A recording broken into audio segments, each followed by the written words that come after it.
दोस्तों, आप लोग के लिए 12th क्लास के बच्चों के लिए इलेक्ट्रोस्टैटिक्स का पार्ट 4 आप लोग देख चुके हैं। पार्ट 5 में आप लोग को बताते हैं आवेश के मात्रक और आवेश संरक्षण का नियम। थोड़ी और बात होगी तब हम पहुंचेंगे कूलाम के नियम पे। आवेश के मात्रक यानी यूनिट ऑफ चार्ज, या आप दूसरे भाषा में बोल सकते हो कि चार्ज ऑफ यूनिट, जो भी कहना चाहो, चाहे चार्ज ऑफ यूनिट चाहे यूनिट ऑफ चार्ज। कक्षा 10 में आप लोग पढ़े होंगे एक फार्मूला, क्या? विद्युत धारा कहो चाहो धारा कहो, विद्युत धारा बराबर होता है आवेश बटे समय। ऐसा हम लोग पढ़े ना हाई स्कूल की कक्षा में। ये विद्युत धारा बराबर आवेश बटे समय। विद्युत धारा हमको मात्रक किसके निकालने हैं? आवेश की। आवेश का मात्रक निकालना है तो विद्युत धारा में अगर हम समय का गुणा करा दें, क्या कर ले भाई?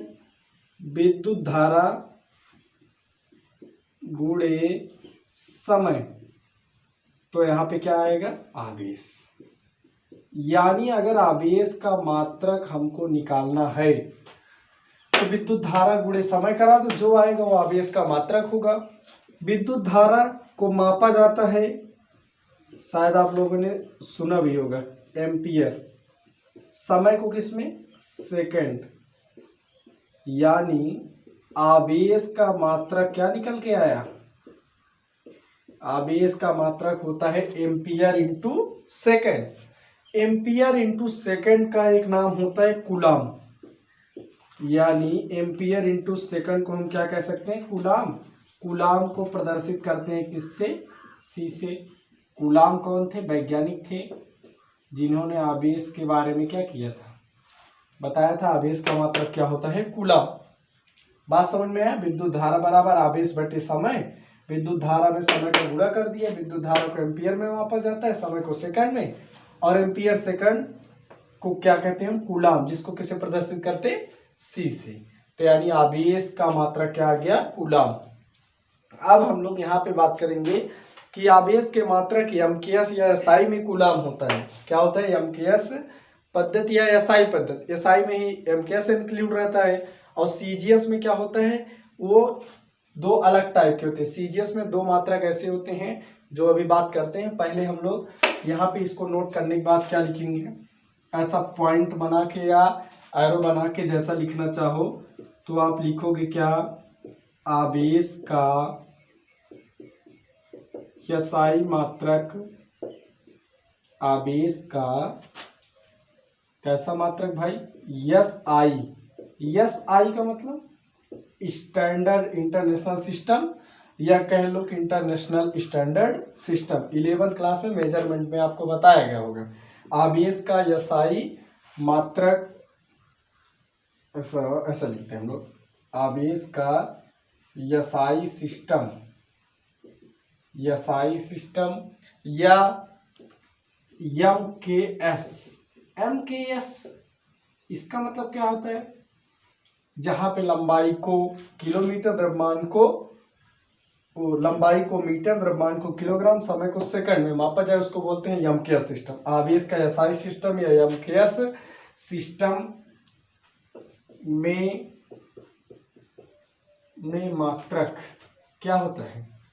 में मात्रक ampere into second, ampere into second या कूलाम होता है। एम्पियर इंटू सेकंड या कूलाम, यानी सी से प्रदर्शित करते हैं, होता है। कितनी बात समझ में? आवेश का एमकेएस या एसआई सिस्टम में मात्रक क्या होता है? कूलाम या एम्पियर इंटू सेकंड। कहीं पर अगर एम्पियर इंटू सेकंड है, 1 एम्पियर इंटू 1 सेकंड, तो 1 कूलाम के बराबर होता है। अभी आगे बात करेंगे। तो एसआई इतना आप लोग स्क्रीनशॉट ले सकते हो या नोट कर सकते हो। अब हम लोग बात करते हैं आवेश का सीजीएस सिस्टम में मात्रक। किस में बात करते हैं? स्क्रीनशॉट लेना चाहो आप लोग ले सकते हो, या वीडियो बैकअप करके आप क्या कर सकते हो, लिख सकते हो। कॉपी पेन लेके बैठा करो, साथ में हमारे लिखते चला करो। नहीं लिख पाते हो तो वीडियो प्लेलिस्ट में आपको क्रम से मिला है, वहां से आप क्या कर सकते हो, अच्छे से नोट्स बना। अब हम लोग बात करते हैं आवेश का सीजीएस सिस्टम में मात्रक। तो ये तो हेडिंग बनी ही है, इसकी जरूरत है नहीं। तो आगे पॉइंट क्या लिखेंगे, आवेश का सीजीएस।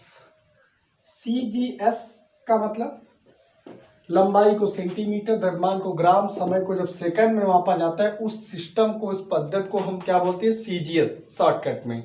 आवेश का सीजीएस सिस्टम में दो मात्रक होते हैं। कितने मात्रक होते हैं, दो मात्रक होते हैं, यानी सीजीएस सिस्टम में दोनों आते हैं। वो कौन कौन से दोनों हैं, जरा हम उसके बारे में बात करते हैं। पहला है ESU, क्या है, ESU। दूसरा है EMU। ESU क्या है, इसका फुल फॉर्म होता है इलेक्ट्रोस्टैटिक्स यूनिट। लिखना चाहो तो आप ऐसे लिख सकते हो, इलेक्ट्रोस्टैटिक्स यूनिट। पहले एक एक के बारे में बात करते हैं। इलेक्ट्रोस्टैटिक्स यूनिट को हिंदी में हम बोलते हैं स्थिर विद्युत मात्रक। इलेक्ट्रो का मतलब स्थिर, इलेक्ट्रो का मतलब विद्युत, स्टैटिक्स मतलब स्थिर, यूनिट का मतलब मात्रक, स्थिर विद्युत मात्रक। यानी अगर आपसे कहे कोई सीजीएस पद्धति में आवेश का मात्रक क्या होता है, तो आप दो बताओगे, एक ESU और एक EMU। अच्छा, EMU क्या है, इसका भी फुल फॉर्म जानते हैं, यम से मैग्नेटिक, इलेक्ट्रोमैग्नेटिक यूनिट। यहां तक आपको दिख रहा होगा, नहीं दिख रहा, यहां लिखते हैं हम लोग, इसके नीचे लिखते हैं इलेक्ट्रोमैग्नेटिक यूनिट। अच्छा, हिंदी में इसको क्या बोलेंगे, विद्युत चुंबकीय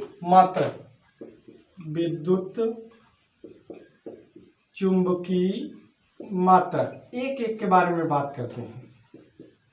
आवेश, ध्यान से बात को समझना, तरंग पे चले गए हम भाई, विद्युत चुंबकीय मात्रक।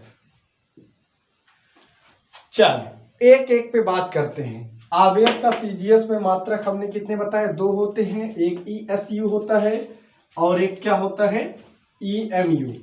EMU को इलेक्ट्रोमैग्नेटिक यूनिट यानी विद्युत चुंबकीय मात्रक, ESU को स्थिर विद्युत मात्रक यानी इलेक्ट्रोस्टैटिक्स यूनिट कहते हैं। अब इसमें होता क्या है, होता है आवेश का, अब सीजीएस में नहीं कहेंगे, आवेश का सीजीएस के ESU में यानी इलेक्ट्रोस्टैटिक्स यूनिट में क्या मात्रक होता है, तो आवेश का स्थिर विद्युत मात्रक होता है स्टेट, कूलाम या फ्रैंकलिन होता है। क्या होता है, आवेश का सीजीएस सिस्टम के ESU यानी स्थिर विद्युत, क्वेश्चन आपको ऐसे पूछेगा, आवेश का ESU पद्धति में मात्रक क्या होता है, या ऐसे भी पूछ सकता है आवेश का सीजीएस सिस्टम में मात्रक। तो सीजीएस पूछता है तो दोनों में से कोई मार सकते हो, या दोनों में से जो दिया हो। लेकिन अगर ऐसा पूछे कि आवेश का ESU पद्धति में मात्रक क्या होता है, तो आप ऐसा नहीं मारोगे, आप उसका अलग होता है।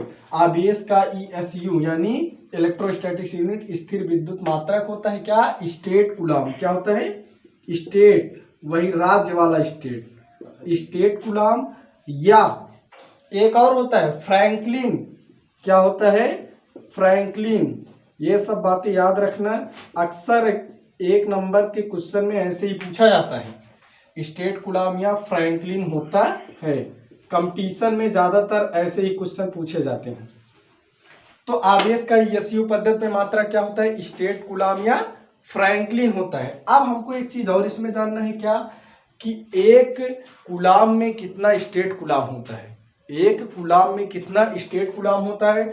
तो होता है भाई एक कूलाम बराबर 3 गुणे 10 की घात 9 स्टेट कूलाम, 3 गुणे 10 की घात 9 स्टेट कूलाम, या ESU। फिर से आ गया ESU का मतलब क्या? इलेक्ट्रोस्टैटिक्स यूनिट, यानी एक कूलाम में 3 गुणित 10 की घात 9 ESU होता है या स्टेट कूलाम होता है, ऐसा भी लिख सकते हैं।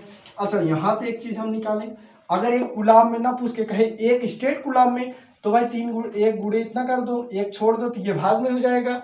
तो इसको बना सकते हैं हम क्या, एक और चीज, एक स्टेट कूलाम बराबर क्या बना सकते हैं, एक स्टेट कूलाम बराबर क्या हो जाएगा, 1/3 गुणे 10 की घात 9, 1/3 गुणे 10 की घात 9 क्या, कूलाम। एक आपको अगर इसका पता है तो आप निकाल सकते हो। अगर कोई पूछे एक कूलाम बराबर, तो 3 गुणे 10 की घात 9 स्टेट कूलाम। अगर एक स्टेट कूलाम बताए तो इसको भाग कर दो, 1/3 गुणित 10 की घात 9 कूलाम होता है। इतना बात समझ में आया?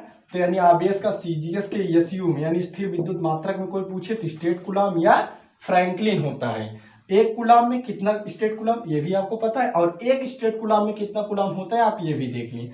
अब हम लोग बात करते हैं EMU यानी इलेक्ट्रोमैग्नेटिक यूनिट में आवेश का मात्रक क्या होता है। तो EMU में ऐसा आप स्टार बना के लिखोगे, EMU में। अच्छा, EMU का मतलब इलेक्ट्रोमैग्नेटिक यूनिट में आवेश का मात्रक। अच्छा, आप ऐसा भी लिख सकते हो, CGS सिस्टम के EMU में आवेश का मात्रक क्या होता है, एब कूलाम होता है। क्या होता है भाई, एब। कौन सा कूलाम होता है, एब कूलाम होता है। इतनी बात समझ में आया भाई? क्या होता है, EMU में आवेश का मात्रक एब कूलाम, एब एनक वाला जो होता है एब कूलाम होता है। अब यहाँ पे देखना है कि एक कूलाम में कितना एब कूलाम, जैसे यहाँ पे हमने देखा तो होता है भाई एक कूलाम बराबर 1/10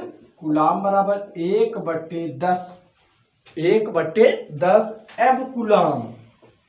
कितना होता है, 1/10 एब कूलाम। अच्छा, अगर एक एब कूलाम में पूछे तो भाई भाग हो जाएगा, इधर क्या हो जाएगा, एक बटे में है तो इधर आके गुणा हो जाएगा। तो यानी हम बोलेंगे एक एब कूलाम बराबर 1 गुणित 10, यानी बोले तो 10 कूलाम। बात समझ में आया कि नहीं भाई, बोलो क्या हो जाएगा, एक एब कूलाम बराबर 10 कूलाम। इतनी बात समझ में आया? आप लोग स्क्रीनशॉट इसका ले लिए, चाहो आप लोग क्या कर लो, नोट कर लो, या वीडियो बैकअप करके आप नोट कर सकते हो। तो हमने क्या पढ़ा, आवेश का एमकेएस या एसआई पद्धति में मात्रक क्या होता है भाई, कूलाम होता है या एम्पियर इंटू सेकंड को ही कूलाम बोलते हैं। अच्छा, दूसरा हमने क्या पढ़ा कि आवेश का CGS पद्धति में 2 मात्रक होते हैं, एक होता है ESU, एक होता है EMU, स्थिर विद्युत मात्रक और विद्युत चुंबकीय मात्रक। अब स्थिर विद्युत मात्रक में क्या होता है, स्टेट कूलाम या फ्रैंकलिन वैज्ञानिक थे, उनके नाम पे उन्होंने बताया था, स्टेट कूलाम या फ्रैंकलिन, एक कूलाम में कितना स्टेट कूलाम और एक स्टेट कूलाम में कितना कूलाम, ये आपके सामने बताया। दूसरा क्या था, EMU यानी विद्युत चुंबकीय मात्रक में क्या होता है, एब कूलाम। ऐसे पूछेगा आवेश का CGS पद्धति के EMU या EMU में आवेश का मात्रक क्या होगा, एब कूलाम बताओगे। क्या बताओगे, एब कूलाम। उम्मीद है कि आप लोग को क्या हो गया होगा, समझ में आया होगा। ठीक है, किसी भी चीज को रटो नहीं, समझो उसको, डीप में जाओ। ये आप लोग नोट कर लिए होगे, स्क्रीनशॉट ले लिए होगे। इसको मैं हटाता हूं, एक पॉइंट आपको और बताता हूं। क्या बताता हूं, ESU और EMU में संबंध, यानी विद्युत चुंबकीय मात्रक और स्थिर विद्युत मात्रक में संबंध आप बहुत कम बुकों में पाओगे और बहुत कम टीचर ऐसा बताते भी होंगे। हालांकि बहुत ऐसे टीचर हैं, आपको बहुत सारी जानकारी अलग अलग मिलेगी, लेकिन आवेश के मात्रक में बता के निकल जाते हैं। लेकिन जानकारी जरूरी है। कंपटीशन आप चाहो IIT या पॉलिटेक्निक या आगे जो भी कंपटीशन वगैरह आप दोगे उसमें आपको ऐसे क्वेश्चन मिलेंगे। तो आपकी हेडिंग क्या होगी, हेडिंग क्या ऐसे बना के लिखो ESU और EMU में संबंध, relation between ESU and EMU। क्या होता है संबंध देखते हैं। ESU बटे EMU भाग कर दो। ESU पढ़ा था भी, एक ESU बराबर क्या होता है, यानी एक स्टेट कूलाम बराबर कितना होता है, 1/3 × 10⁻⁹ कूलाम। ऐसा पढ़ा था ना, अभी आगे जस्ट पहले पढ़ा था कि एक स्टेट कूलाम बराबर, ESU का मतलब स्टेट कूलाम कहो चाहे ESU कहो, 1/3 × 10⁻⁹ कूलाम। और क्या पढ़ा था, EMU, क्या पढ़ा था, EMU। एक EMU में पढ़ा था क्या, पढ़ा था कि 10 कूलाम, कितना कूलाम, 10 कूलाम, यानी एक कूलाम बराबर 1/10 एक कूलाम। तो यानी EMU किसका मात्रक है, यानी इसमें F कूलाम होता है, तो कितना हो गया 10 कूलाम। कूलाम से कूलाम शहीद हो गए, कितना बचा भाई, अगर ये 10 का ऊपर चला जाएगा, इधर गुणा हो जाएगा तो क्या होगा, 1/, भाई होता है ना ये वहां पे गुणा हो जाएगा, यहाँ पे जब गुणा होगा तो क्या होगा 3 × 10⁹ 10, 10 है 10⁻1 रहता है ऑलरेडी, तो ये जुड़ जाएगा, तो 9 1 क्या हो जाएगा 10, 1/3 × 10⁻10 क्या हो जाएगा ESU बटे EMU। इतना हो गया, तो यानी इसका क्रॉस मल्टीप्लिकेशन गुणा कराओ, तो यहाँ पे क्या हो जाएगा, EMU इसके साथ गुणा होगा तो क्या लिख सकते हैं, EMU बराबर इसका साथ गुणा करो तो 3 × 10⁻10 ESU, ये हो जाएगा। एक रिलेशन आपको मिला।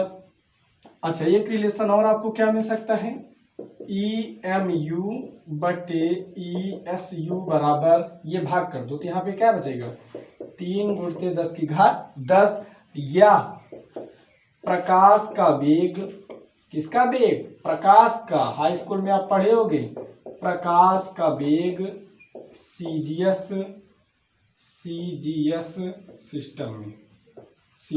सिस्टम में, यानी EMU और ESU का जो अनुपात होता है वो प्रकाश का वेग किसमें, CGS पद्धति में जो प्रकाश का वेग होता है उसके बराबर होता है। वैसे तो प्रकाश की चाल हम लोग निर्वात में जानते हैं 3 × 10⁸ मीटर/सेकंड, अगर इसको सेंटीमीटर बताओ तो 10⁻2 का गुणा हो जाएगा, तो 3 × 10⁻ क्या हो जाएगी 10। ठीक है, तो ये आप लोग नोट कर सकते हो। इसका अगर कभी संबंध पूछे तो आप बता सकते हो, EMU ESU और एक EMU बराबर 3 × 10⁻10 ESU होता है। आप लोग स्क्रीनशॉट ले लो, या आप नोट करना चाहो तो क्या कर लो, नोट कर लो। अब आगे आपको दो और बातें इसमें हम बताते हैं, कुछ इसके छोटे मात्रक और कुछ इसके बड़े मात्रक। चलो भाई, नोट कर लिए होंगे आप लोग, हटाएं इसको। हाँ, अब आगे बात करते हैं हम लोग, क्या इसके बारे में तो बात हो गई। अब हम लोग बात करते हैं आवेश के बड़े और छोटे मात्रक क्या होते हैं। तो आप लोग एरो बना के लिखोगे और उसके ऊपर इम्पोर्टेंट का लोगो लगा दोगे। क्या लगाओगे, इम्पोर्टेंट का लोगो, और लिखोगे इसमें आवेश का सबसे बड़ा मात्रक। ध्यान से बात को समझना, ये बहुत इंपॉर्टेंट क्वेश्चन है, बहुत पूछता है। आवेश का सबसे बड़ा मात्रक, मेरी राइटिंग बहुत अच्छी है, आप लोग जानते ही हो। आवेश का सबसे बड़ा मात्रक क्या होता है, फैराड। क्या होता है, फैराड। आवेश का, इस वजह से आप लोग क्या करो, कॉपरेट किया करो राइटिंग पे। आवेश का सबसे बड़ा मात्रक फैराड, और सबसे छोटा मात्रक, और यहाँ पे आप लोग अंडरलाइन कर सकते हो, आवेश का सबसे बड़ा मात्रक फैराड और सबसे छोटा मात्रक, आवेश का सबसे बड़ा मात्रक फैराड और सबसे छोटा मात्रक फ्रैंकलिन होता है। क्या होता है, फ्रैंकलिन। आवेश का सबसे बड़ा मात्रक फैराड और सबसे छोटा मात्रक क्या होता है, फ्रैंकलिन होता है। ये बात याद रखना है आपको। अंडरलाइन यहाँ भी कर सकते हो। आवेश का सबसे बड़ा मात्रक कोई पूछे तो फैराड, और सबसे छोटा मात्रक क्या होता है, फ्रैंकलिन। अगर कोई आपसे पूछे कि फैराड की डिफिनीशन क्या होती है, तो आप लोग नोट में या पॉइंट करके ऐसा लिख सकते हो, फैराड की डिफिनीशन क्या होती है। क्या होता है, नोट कर लिए इसको। फैराड की डिफिनीशन क्या होती है, एक मोल इलेक्ट्रॉन का जितना आवेश होता है, किसका, एक मोल इलेक्ट्रॉन का जो आवेश होगा वही एक फैराड के बराबर होता है। यानी एक मोल इलेक्ट्रॉन के आवेश को ही क्या कहते हैं, फैराड कहते हैं। ध्यान से बात को समझना, पहले सीखते हैं तब डिफिनीशन इसकी लिख लेंगे। यहाँ पे थोड़ा यहाँ समझते हैं। आप लोग जानते हो क्या, एक इलेक्ट्रॉन का आवेश, किसका, एक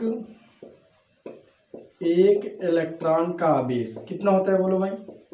अरे भाई क्यू बराबर, यानी मैं आपको पढ़ाते वक्त हमने बताया था, एक इलेक्ट्रॉन का आवेश होता है, आवेश को किसे प्रदर्शित, क्यू से, 1.6 × 10⁻90 कूलम होता है कि नहीं, बोलो। एक इलेक्ट्रॉन का आवेश, अगर हम कहें एक मोल इलेक्ट्रॉन का, कितना, एक मोल इलेक्ट्रॉन, आप लोग जानते हो एक मोल इलेक्ट्रॉन किसके बराबर होता है। केमिस्ट्री में आप पढ़ो, मोल कॉन्सेप्ट जब पढ़ते हो तो वहां पे आपको बताया जाता है कि एक मोल जो इलेक्ट्रॉन होता है आवोगैड्रो संख्या के क्या होता है, बराबर होता है। तो एक मोल इलेक्ट्रॉन जो होता है वो 6.023 × 6.023 ×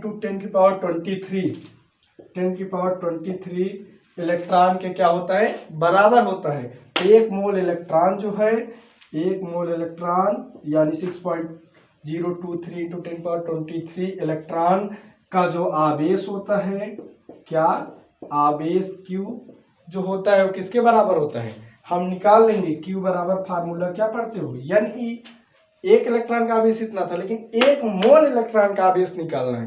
तो एक मोल इलेक्ट्रॉन में कितनी होती है, 6.023 × 10⁻23 इलेक्ट्रॉन। तो यहाँ से क्या हो जाएगा, Q बराबर नंबर ऑफ इलेक्ट्रॉन, यानी क्या थी, स्थानांतरित इलेक्ट्रॉन, कितने इलेक्ट्रॉन है, नंबर ऑफ इलेक्ट्रॉन है 6.023 × 10⁻23।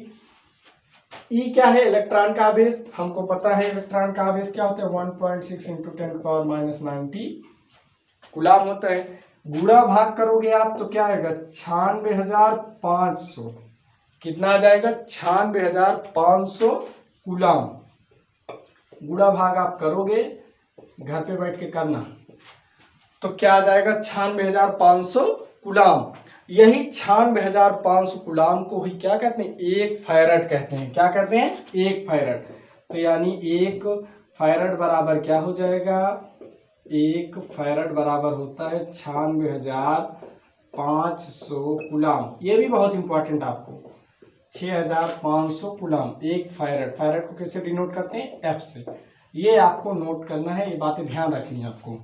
डिफिनीशन क्या लिखोगे, एक मोल इलेक्ट्रॉन का जो आवेश, कितने मोल इलेक्ट्रॉन का, एक मोल इलेक्ट्रॉन का जो आवेश होता है उसको ही क्या कहते हैं, फैराड कहते हैं। तो आप परिभाषा लिखना चाहो तो लिख लो, मैं लिख देता हूं, एक मोल इलेक्ट्रॉन का, एक मोल इलेक्ट्रॉन के आवेश को ही, एक मोल इलेक्ट्रॉन के आवेश को ही, एक मोल इलेक्ट्रॉन के आवेश को ही फैराड कहते हैं। क्या कहते हैं, फैराड कहते हैं। लिखने में कंजूसी मत किया करो, यहाँ लिख भी लेता हूँ, एक फैराड बराबर 96,500 कूलम। आप लोग नोट कर लो, फिर हम थोड़े आवेश के कुछ अन्य मात्रक के बारे में बात करते हैं, तब आवेश संरक्षण का नियम बताते हैं। स्क्रीनशॉट ले लो, हटाएं इसको।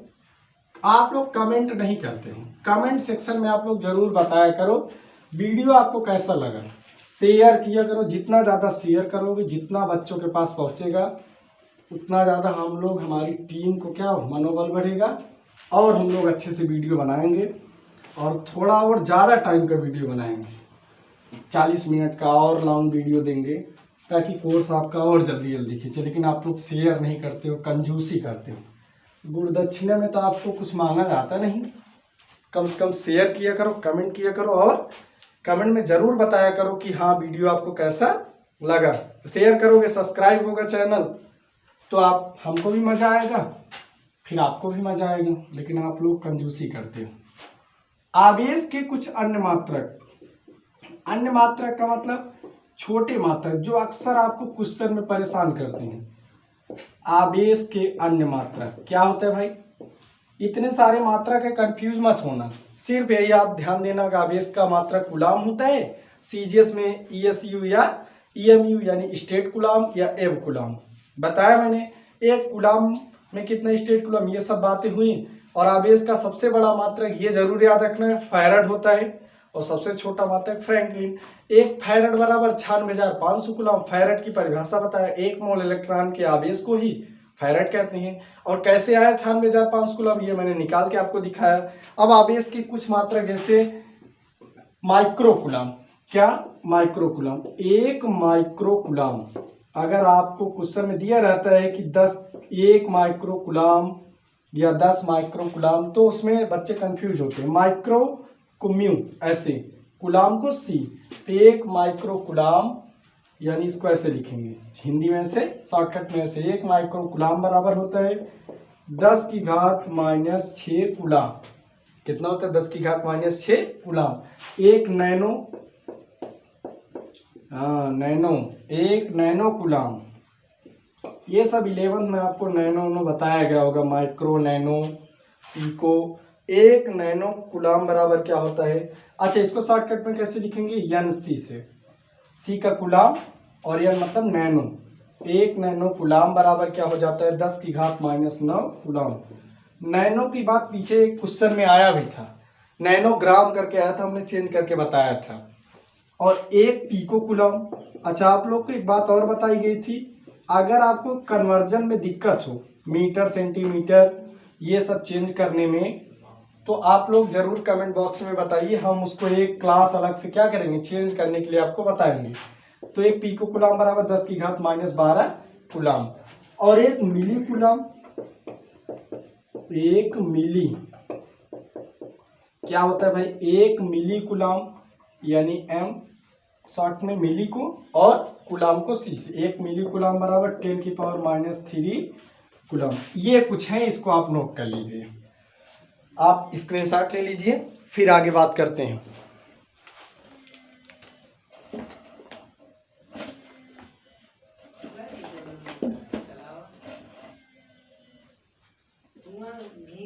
आगे हम लोग बात करते, नोट कर लिया आप लोग, आवेश का प्रायोगिक मात्रक।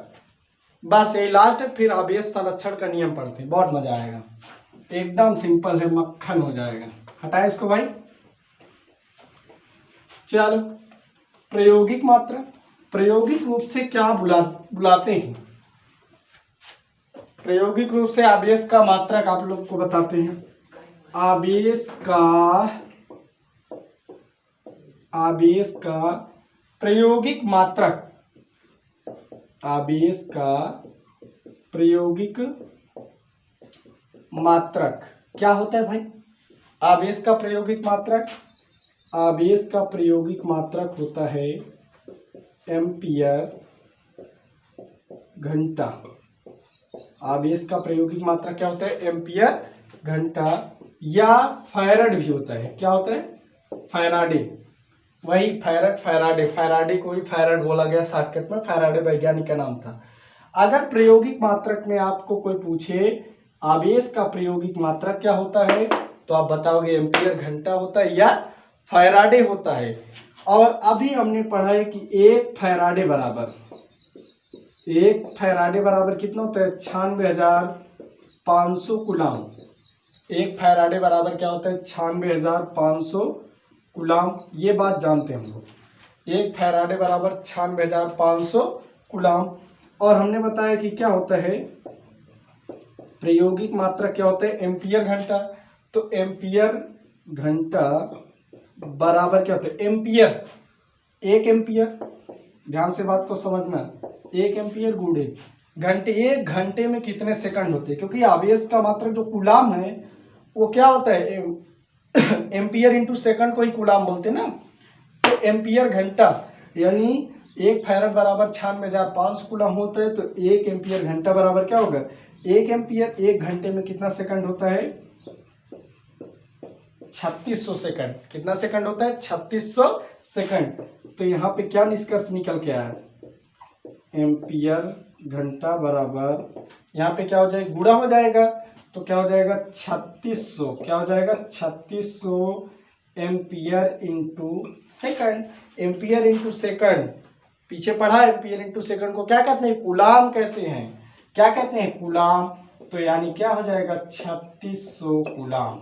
लिख सकते कि नहीं भाई, एम्पियर इंटू सेकंड की जगह कूलाम। तो यानी क्या निकल के आया निष्कर्ष, निकल के निष्कर्ष आया कि 1 एम्पियर घंटा बराबर, 1 एम्पियर घंटा बराबर क्या होता है 3600 कूलाम।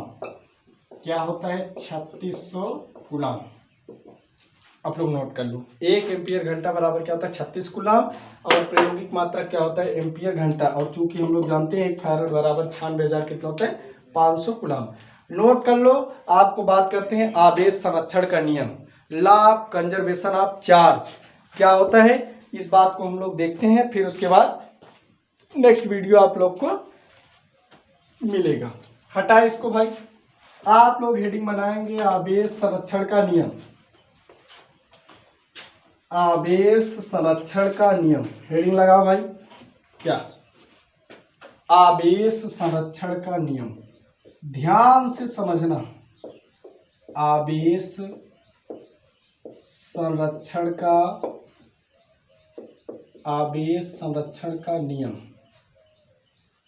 आवेश संरक्षण का नियम क्या होता है भाई, आवेश संरक्षण का नियम, लॉ ऑफ कंजर्वेशन, इंग्लिश में इसको बोलते हैं law of conservation of, law of conservation of charge, law of conservation of charge. क्या होता है आवेश संरक्षण का नियम, बहुत सिंपल है, बात को ध्यान से समझना। हम लेते हैं एक विलगित निकाय की प्रक्रिया, ध्यान देना इधर, माना विलगित,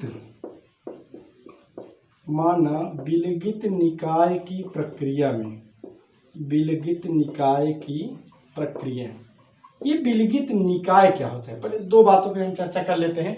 निकाय, निकाय का मतलब जिस पर कार्य किया जाए वही क्या होता है निकाय। विलगित का मतलब, विलगित को इंग्लिश में बोलते हैं आइसोलेटेड। विलगित का मतलब होता है कि कोई बाहरी, बाह्य कारक उस पर प्रभाव न डाले। अगर कोई निकाय कार्य कर रहा है उस पर बाह्य वातावरण कोई प्रभाव न डाले तो उस निकाय को हम बोलेंगे विलगित निकाय। जैसे हम बात करें कि जैसे किसी वस्तु या पिंड का दाब P1 है और आयतन V1 है, ये यहाँ से परिवर्तित होकर यहाँ पहुंचा P2 और V2, यानी इसका दाब अगर 10 था आयतन 5, यहाँ भी इसका दाब 10 और आयतन 5, बाह्य वातावरण का कोई प्रभाव नहीं पड़ा। तो यानी अगर ऐसा कोई निकाय है जो बाह्य वातावरण का कोई प्रभाव ना पड़े तो प्रक्रिया हो, एक अवस्था से दूसरे अवस्था में परिवर्तन हो, लेकिन उसके ताप दाब या उसके जो सिचुएशन उसमें चेंजिंग ना हो, तो ऐसे सिस्टम को हम क्या बोलते हैं विलगित निकाय। आप लोग पिछली क्लास में पढ़े होंगे सोडियम, क्या पढ़े होंगे सोडियम। सोडियम जब इलेक्ट्रॉन को क्या करता है दान करता है, क्या करता है दान, दान का मतलब त्याग देता है, तो उस पर कौन सा चार्ज आता था प्लस, ऐसा जानते थे ना। तो यानी इलेक्ट्रॉन का ये दान किया तो इस पर कौन सा चार्ज आ गया प्लस।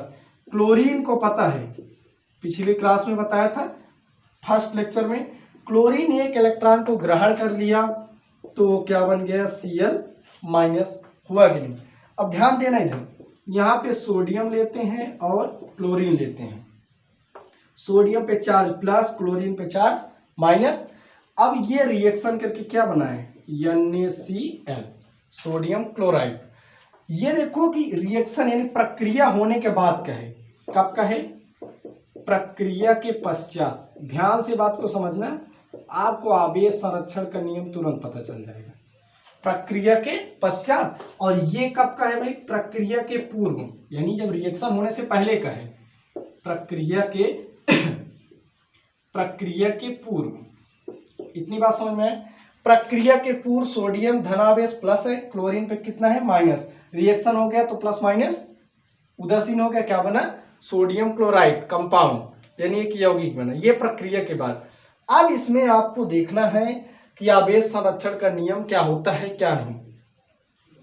यानी आप देखो कि प्रक्रिया के पूर्व धनावेश कितने हैं, एक, ऋणावेश कितने हैं, एक, प्रक्रिया के बाद धनावेश की संख्या और ऋणावेश की संख्या गायब। तो आवेश संरक्षण का नियम क्या कहता है, हम इधर देखते हैं।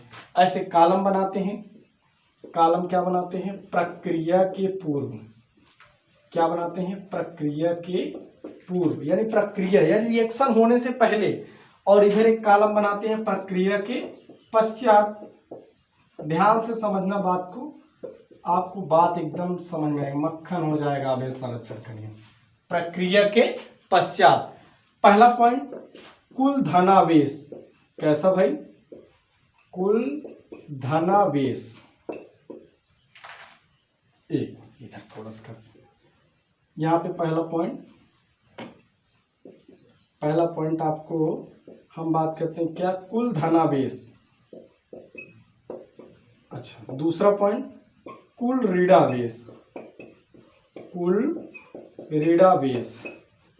अच्छा, तीसरा पॉइंट आवेशों की संख्या, किसकी संख्या, आवेशों की संख्या, यानी रिएक्शन में कितने धनावेश है, कितने ऋणावेश है और कितने और भी है। चौथा नेट आवेश। अच्छा, नेट आवेश का मतलब, नेट आवेश का मतलब कुल आवेश, नेट का मतलब हम कह सकते हैं क्या, कुल। अब ध्यान देना इधर, यहां पे कह रहा है कि कुल धनावेश यानी पॉजिटिव चार्ज कितने हैं भाई, यहां पे कह रहा है कि कुल धनावेश, कितने धनावेश हैं, प्रक्रिया के पूर्व, रिएक्शन से पहले, रिएक्शन से पूर्व धनावेश कितने हैं, एक, तो धनावेशी बेसों की संख्या कितनी हो गई, एक। आप ऐसा लिख सकते हो एक, लेकिन कैसा, प्लस एक। अब देखो प्रक्रिया के बाद यानी प्रक्रिया के पश्चात कितने धनावेश हैं, प्रक्रिया के पश्चात कोई धनावेश है, कोई चार्ज है, नहीं है, तो क्या लिखोगे, जीरो। कुल ऋणावेश प्रक्रिया के पूर्व, कहां, प्रक्रिया के पूर्व ऋणावेश कितने हैं, एक, तो क्या लिखोगे, -1। प्रक्रिया के बाद ऋणावेशों की संख्या 0। इतनी बात समझ में है। आवेशों की संख्या कह रहा है, किसकी संख्या, आवेशों की संख्या। ये नहीं कि धन आवेश है ऋण आवेश, नहीं, जैसे हम ये जोड़ते हैं वैसे आवेश भी पिछली क्लास में बताया था। आवेशों का बीजगणितीय योग होता है, कितने आवेश है, 2 आवेश है, 4 आवेश। तो प्रक्रिया के पूर्व पहले कितने आवेश है, 1 1 2, कितने आवेश है, 2। प्रक्रिया के पूर्व आवेशों की संख्या कितनी हो गई, 2। प्रक्रिया के बाद आवेश है नहीं, तो क्या लिखोगे, 0। नेट आवेश, नेट आवेश का मतलब कुल आवेश, कुल आवेश का मतलब क्या, आवेशों का जोड़, तभी तो कुल आवेश बताओगे। कितना है, धन आवेश कितना है, +1, ऋण आवेश कितना है, -1, यानी +1 -1 शहीद हो गया, कितना बचा, 0। अब प्रक्रिया के पश्चात न तो कोई इस पर चार्ज है न तो इस पर चार्ज, नेट आवेश कितना होगा, 0। आप लोग ये बताओ कि अगर आइसोलेटेड सिस्टम हो, आइसोलेटेड सिस्टम में हम देख रहे हैं प्रक्रिया के पूर्व धन आवेश, लेकिन रिएक्शन होने के बाद धन आवेशों की संख्या बदल गई। अच्छा, ऋण आवेश, इसकी भी संख्या बदल गई, आवेशों की संख्या भी बदल गई। क्या नहीं बदला, नहीं बदला तो केवल नेट आवेश नहीं बदला, प्रक्रिया के पूर्व भी नेट आवेश 0, प्रक्रिया के पश्चात भी नेट आवेश 0। यही जो नियम है इसी को हम लोग कहते हैं आवेश संरक्षण का नियम।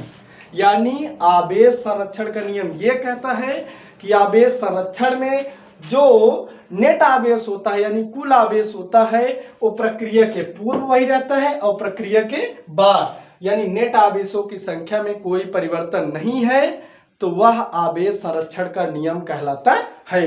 अच्छा, आवेश संरक्षण के नियम में धन आवेश की संख्या बराबर हो भी सकती है और नहीं भी, 0 हो भी सकती है और नहीं भी, लेकिन नेट आवेश कंपल्सरी है। तो आप लोग डिफिनेशन में क्या लिखोगे, पहले हेडिंग बनाओ और उसमें लिखो, मैं बोलता हूँ। आप लोग डिफिनेशन नोट करेंगे हमारे साथ, हम बोल रहे हैं क्या नोट कर लिखेंगे। किसी विलिखित निकाय, किस सिस्टम में था, आइसोलेटेड सिस्टम। हमने बताया जो प्रक्रिया, कोई रिएक्शन हो या कोई प्रक्रिया हो, कोई सिस्टम कार्य करे, उस पर बाह्य वातावरण या बाह्य प्रभाव न पड़े, तो ऐसे सिस्टम को हम बोलते हैं आइसोलेटेड सिस्टम।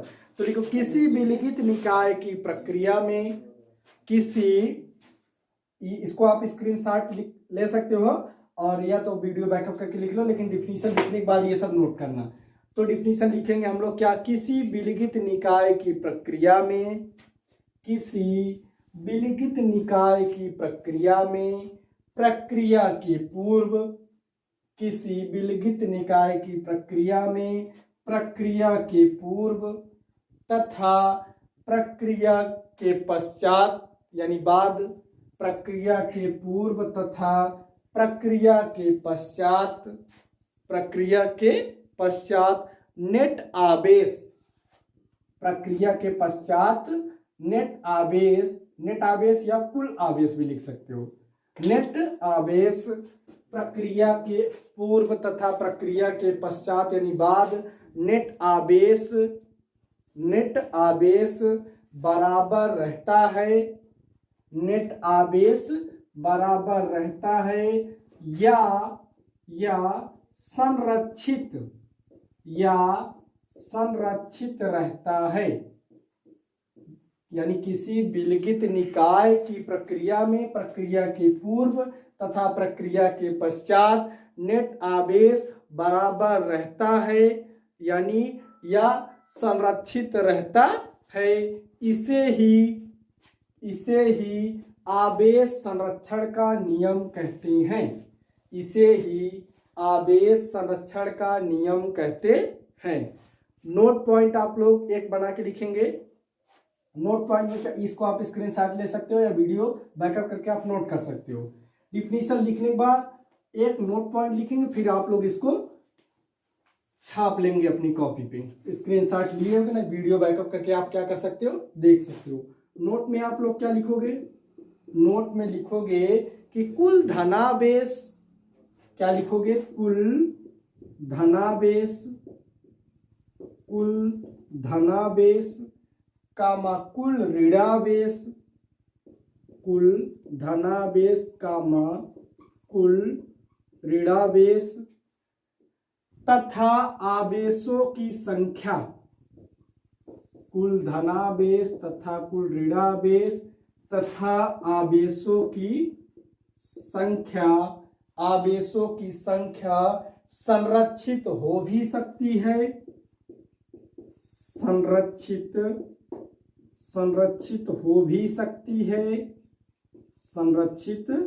हो भी सकती है या नहीं भी हो सकती है, या नहीं भी हो सकती है। इसका मतलब जैसा भी हमने बताया कि नेट आवेश प्रक्रिया के पूर्व प्रक्रिया के बाद बराबर रहता है, लेकिन धन आवेश और कुल ऋण आवेश और आवेशों की संख्या प्रक्रिया के पूर्व प्रक्रिया के बाद संरक्षित हो भी सकता है और संरक्षित नहीं भी। यानी अगर आवेशों की संख्या प्रक्रिया पूर्व 2 है तो प्रक्रिया के बाद 2 भी हो सकता है और नहीं भी हो सकता, लेकिन नेट आवेश आपका बराबर होता है। ठीक है, एक पॉइंट आप लोग और नोट करके लिख लो, 100% संरक्षित नेट आवेश होता है। यानी अगर आवेश संरक्षण के नियम में अगर कोई पूछे कि आपको क्या 100% संरक्षित रहता है, तो केवल और केवल नेट आवेश 100% संरक्षित रहता है। तो आप लोग इसको भी लिख लेंगे, आवेश संरक्षण में 100% कितना, 100% नेट आवेश, 100% नेट आवेश संरक्षित रहता है। केवल क्या संरक्षित रहता है, नेट आवेश संरक्षित रहता है। ये आप लोग का आज हमने बात किया आवेश के मात्रक पे, आवेश संरक्षण का नियम पे। कल हम लोग बात करेंगे आवेशन पे। किस पे बात करेंगे, आवेशन पे। आवेशन क्या होती है, आवेश किसी वस्तु को आवेशित करने की प्रक्रिया को आवेशन कहते हैं। ये सब बातें हम लोग कल करेंगे। और फिर कूलाम के नियम पे बात करेंगे, कूलाम के नियम का सदिश रूप बात करेंगे, उस पर सवाल कराएंगे। कमेंट में बच्चे बोल रहे थे एनसीईआरटी का क्वेश्चन कराइए, तो हम एनसीईआरटी का बुक का ही क्वेश्चन कराएंगे। फिर जैसा आप लोग कहेंगे मित्तल का या और किसी बुक का, तो उसका भी क्वेश्चन कराया जाएगा। आप लोग इस टॉपिक को क्या करिए, नोट करिए। एक बार वीडियो नहीं समझ में आता है दोबारा बैकअप करके देखिए।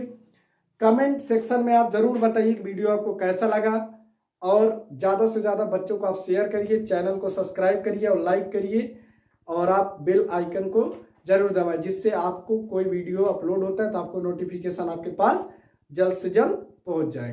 तो आप लोग गुरुदक्षिणे के रूप में मेरी तरफ से, मेरी टीम की तरफ से सिर्फ और सिर्फ क्या करेंगे, चैनल को सब्सक्राइब करेंगे और ज़्यादा से ज़्यादा शेयर करेंगे। क्लास 10th और क्लास 12th के बच्चों के लिए 11th और 9th का भी क्लास लाएंगे जल्द ही, लेकिन आप लोग जितना ज़्यादा शेयर करेंगे तब उससे अकॉर्डिंग उन बच्चों का भी फायदा होगा लॉकडाउन में, जिनके लिए 9th और 11th की क्लासें लाई जाएगी। और हमारे सीनियर टीचर आरबी सर जब आएंगे पढ़ाने, आप लोग कमेंट सेक्शन में जरूर बताइए कि उनसे हम फिजिक्स की कौन सी यूनिट स्टार्ट करवाएं, और मैथ क्लास 12th की मैथ वो सर आके स्टार्ट करेंगे। आप लोग को फिजिक्स जो यूनिट आप कहेंगे उसको जरूर वो स्टार्ट करेंगे, हम उनसे कहेंगे वही यूनिट स्टार्ट किए। हमारे सीनियर टीचर हैं, आपको बहुत मजा आएगा उनसे पढ़ने में। Thanks for